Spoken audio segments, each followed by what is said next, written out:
Alexei Navalny's team confirms his death and says his mother is searching for his body. AP correspondent Rika Ann Garcia reports. Alexei Navalny's team confirms his death and they demand that his body should be handed over to his family immediately. Alexei Navalny's spokesperson confirmed that the Russian opposition leader has died at a remote Arctic penal colony, but it is unclear where his body is. Prison authorities informed his team that the body would not be handed over to his relatives until further investigations had been completed. In St. Petersburg, residents gathered near the city's monument to political prisoners to mourn Navalny's passing. Hours after Navalny's death was reported, his wife expressed doubt about the news from Russian authorities and called for accountability for the harm inflicted upon their country, family, and her husband. I'm Rika Ann Garcia.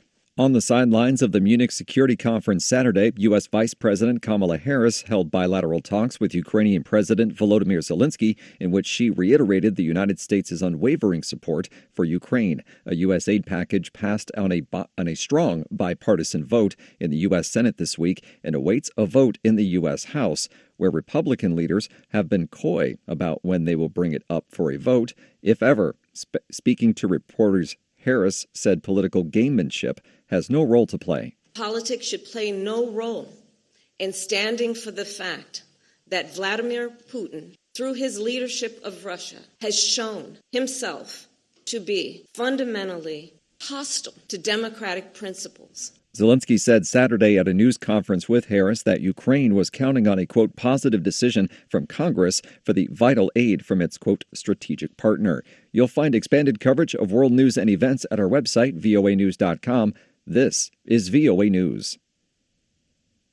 Regional and world leaders met in Ethiopia's capital of Addis Ababa on Saturday for the African Union annual conference at a time when West Africa has been hit by a series of coups. Reuters correspondent David Doyle has more. The annual African Union summit got underway on Saturday with a warning that problems plaguing the continent have not got any better. The summit comes at a time when there have been multiple coups in West Africa. Researchers say the African Union should dedicate this year to solving the various issues of instability and restoring credibility in the democratic process. Leaders at the summit in Ethiopia's capital, Addis Ababa, also addressed the war in Gaza. Mahamat raised concerns over the, quote, tens of thousands of its inhabitants almost exterminated, with their dignity humiliated and all their rights stripped away. David Doyle from Reuters. U.S. Secretary of Homeland Security Alejandro Mayorkas has met with newly elected Guatemalan President Bernardo Arevalo and discussed regional migration, security, and the economy in the Central American nation. The meeting Saturday in Germany at the Munich Security Conference comes days after the Republican-controlled U.S. House of Representatives voted to impeach Mayorkas for the administration's handling of migrants at the U.S. southern border. The U.S. has pushed allies in Latin America, like Guatemala, to put up barriers to slow migration north. Some 11 lions rescued from an abandoned zoo in Sudan's war-torn capital, Khartoum, were released Saturday at South Africa's Lions Rock Big Cat Sanctuary. VOA's Jeff Custer reports. A 10-month war in Sudan between its military and the paramilitary Rapid Support Forces group has devastated the country's infrastructure, including the Khartoum Zoo. The 11 lions, along with 46 other animals, were rescued by the non-governmental organization Four Paws, which flew the animals out of Khartoum. Veterinarian Dr. Amir Khalil said the situation was so bad, some of the animals were forced to feed on one another. They were eating each other due to hunger. They were really emaciated, a lot of wound, scared, because when the war started in April, the animal keeper there left the location where the animals are, so it was very hard. The lions join around 100 other big cats at the Lions Rock Sanctuary, some of which have also been previously rescued from war-torn countries.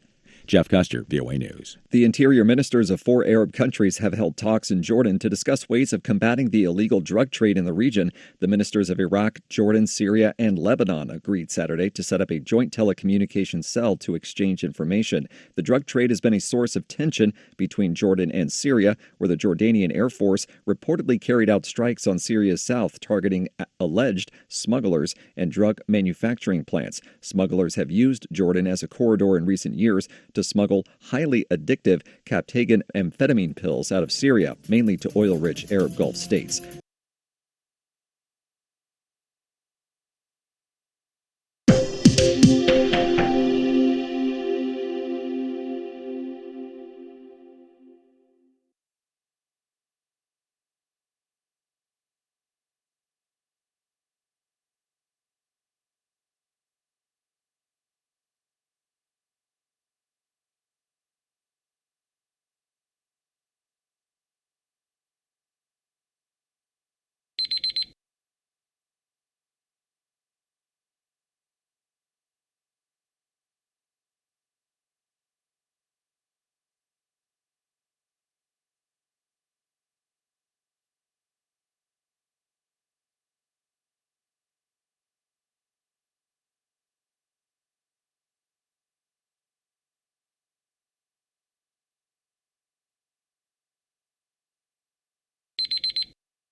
Thank you for watching. Can you do me a favor? Please leave a comment in the comments section below. That would really help. Thank you, and see you again soon.